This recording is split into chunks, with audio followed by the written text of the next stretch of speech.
How you guys doing? I'm Zach Hanson. I'm the tight ends coach here, originally from Linden, California, actually. So I'm back home for the first time in my career, which I'm sure excited about. So grew up a USC fan. Always dreamed of coming here as a player, all those things. So it's exciting to be back here. Truly just honored to be a part of this program. Thankful to Coach Riley, obviously, as all of us are, for bringing us here and allowing us to be a part of his staff. If Lincoln Riley gives you a call and asks you to be a part of the staff, it takes you about 10 seconds to figure out that you're going to come be a part of it. So excited to be here and looking forward to getting to know all you guys. Antonio? Hey, Zach, and Coach Morales from The Athletic. Obviously, you and Annie have bounced around and working at different spots over the past couple of years. What's it like to finally I know you guys spent a year together at Oklahoma, but what's it like to be here now as a full-time coach in her role? Yeah, no, it's really a dream come true. It's something we've been working towards for about 8 years. So my wife is our director of recruiting here. We've been at a few stops together, but never with me as a full-time coach and her in her full-time role. So obviously exciting for our family. It's great to be able to live in the same house as your wife. I know that sounds crazy, but for the past 5.5 years we've been married, we've lived together for about 2 of them. Both kind of chasing our dreams and never wanting to tell each other that you couldn't go do something. So, true testament to having faith and supporting each other. But a lot of great people helped us along the way too. Coach Riley included in that has played a huge role. So, grateful to be here together though. Hey, Coach, congratulations on the job. Thank you. Gerard Martinez, USCFootball.com, 24/7 Sports. To kind of pick up what Antonio said, you have Andy there, who's a dynamic recruiter. Most coaches get to go home and they decompress from recruiting. What's that dynamic like when you can bounce ideas off of her? She knows who you're talking about. You guys have some references for these people that are also a big part of your lives through the recruiting process. Yeah, no, honestly, Annie's probably been the person that's helped me grow professionally as much as anybody. I have the very distinct honor of being married to somebody in the recruiting world, and on the administrative side of things too, and that's helped me a ton. I have dreams of wanting to be a head coach someday. So learning that whole side of things and being able to bounce some things off her has been huge in my development as a coach. Especially as a young coach coming up. And I think she would say the same, just having a coach's perspective on things before she gets in that staff meeting and kind of bounces ideas off our whole staff. I'm the first ears that hear it usually, and so it's an interesting relationship, I'm sure, to so many people, but it's just become normal to us and something that we're really excited about. And as a coach, it's a dream to have the executive director of recruiting as your wife. So she's the one helping me reel in all the talent, when it comes that time. So, but she's awesome. She's awesome. You guys will get to know her too, and she's a tremendous person in our program and somebody that really does a great job for us. Ryan Young? Zach, Ryan Young, Trojans.com. Because of that dynamic relationship, how well did you know Lincoln before this? And when he got this job, were you immediately start thinking, okay, this could be the time that this all comes together for us? Yeah, I've known Lincoln really well. I mean, Annie was one of the first people he hired at Oklahoma, and so we've built a good relationship over the years. There's been a lot of trust, living away from your family and things, and just trusting that Annie can go to a place and work and be away from each other, and there's a lot of people involved in that. And our relationship with Lincoln has been great. I mean, he's been awesome in every step of the way for both of us. Been a great mentor to us, has helped us along the way, and when we were trying to figure out our paths and all that. And so have had a great relationship with him. Obviously, when he got the job here, was not expecting anything. I mean, he's going to hire the best people he sees fit for his staff, and we were in good positions where we were at. But when he gave us that call, it was a no-brainer. Come here together, be a part of a great staff, which, as you guys have probably seen today, a bunch of great people, and people that really truly care about developing young men and building culture and doing all those things that this place is ready for. Mark? Hey, Coach. Mark Holkin, WeRC.com. The tight end has been used here, but the big receiver gets used a lot. What is the role of your tight end going to be, and how will it be used in Lincoln's offense?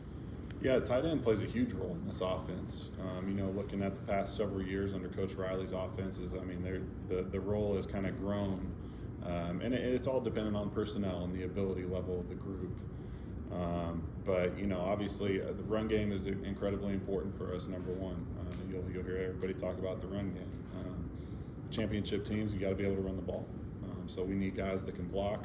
But we also need guys that are dynamic out in space and can go make plays. They have to be smart. They have to know the whole offense, run game, pass game, everything about it. So it's a definite field position, if I can say that. I mean, it's something where you're looking for those guys that have really good football sense, football savvy, can find those little holes in the defense and make some big, impactful plays for us. Right. You talked about the different kind of roles at tight end. Is there an ideal type that you're looking for, like out on the recruiting trail, and is that different than someone you might bring in from a transfer portal kind of acquisition? Yeah, recruiting tight ends is really hard. They're hard to find really good ones, right? I mean, there's a handful every year that have that skill set, and there's a lot of projection that takes place. We're looking for multifaceted, different kinds of players. You want some longer guys that you can put and be more inline. You want some maybe more like H-back type bodies in this offense too, that probably won't be your 6'6", 250-pound guy, because they need to be able to find their way up through some gaps or, go kick out a DN on a cross block or something like that. So, I think we're looking for multiple different types of bodies. I think the portal can be helpful, obviously, but, really it's just finding the right guys to come in and fill those roles.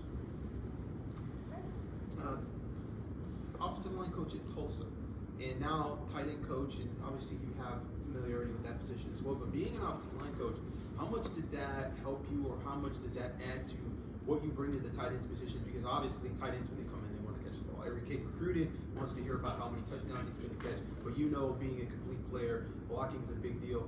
Is there anything from a technical side that you really bring over from being an offensive line coach?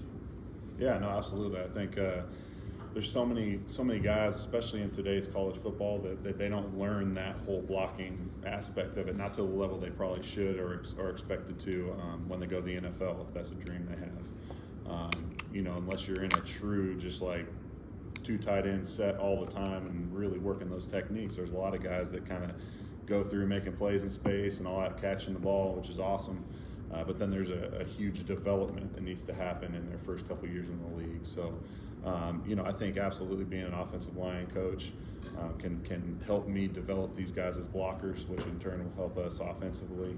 From a pass catching, route running, all that kind of stuff. We do so much stuff with Coach Simmons and Coach Nickel and Coach Riley as a group, where there's a lot of hands on deck for every guy that's out there, including my guys, in practice every day. So, our guys here will probably catch more balls than they've ever caught at practice every single day. They'll have multiple guys kind of coaching them when they see things, which will help to get some feedback from some different people. And, we've got a great staff here, obviously, with a lot of experience in multi-different systems, offensively. So, but yeah, I think being an offensive line coach at the end of the day, that'll help them tremendously with the technique and fundamental part of blocking.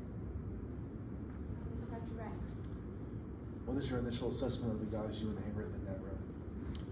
Great kids, still in the process of learning how each of them click and what their ability level really is with the limited time we've been with them. But really excited about the group I've got.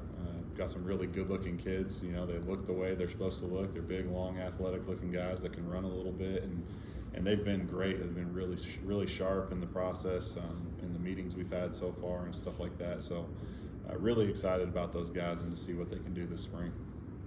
Sean? Coach Sean Cody, radio broadcast team. Coach, if there was a no-holds-bar wrestling match between you and Coach Nula, who should I put my money on?